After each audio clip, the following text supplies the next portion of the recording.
Hello everyone. তো এই যে আমার কাছে অর্ডার এসেছিলো একটা বাটারস্কচ ফ্লেভারের টল কেক। কাস্টমার যেরকম রেফারেন্স পিকচার দিয়েছিল আমি সেরকমই কেকটা বানিয়ে দেওয়ার চেষ্টা করেছিলাম। তো এই যে কেকের বেসটা কমপ্লিট করে নিচ্ছিলাম বেবি পিঙ্ক কালার দিয়ে। ক্যামেরাতে কালারটা অন্যরকম লাগলেও বাট কালারটা ছিল বেবি পিঙ্ক। তারপর আমি নজল দিয়ে যেরকম বর্ডারের ডিজাইনটা ছিল সেটা ভালো করে করে নিয়ে তারপর মিডিলে লেখাটা ছিল যে মাই বেস্ট পাপা।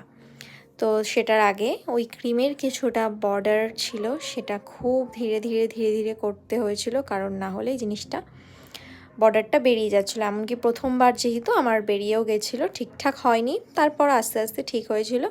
মিডিলের লেখাটা লিখে তার ওপর ছোট ছোট হার্ট করার পর যেন কেকটা দেখতে আরও সুন্দর হয়ে গেছিলো।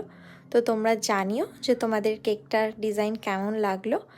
আর কেকটার প্রাইস নিয়েছিলাম আমি হচ্ছে 400 টাকা। তো তোমরা অবশ্যই জানিও যে কেকটা তোমাদের কেমন লাগলো।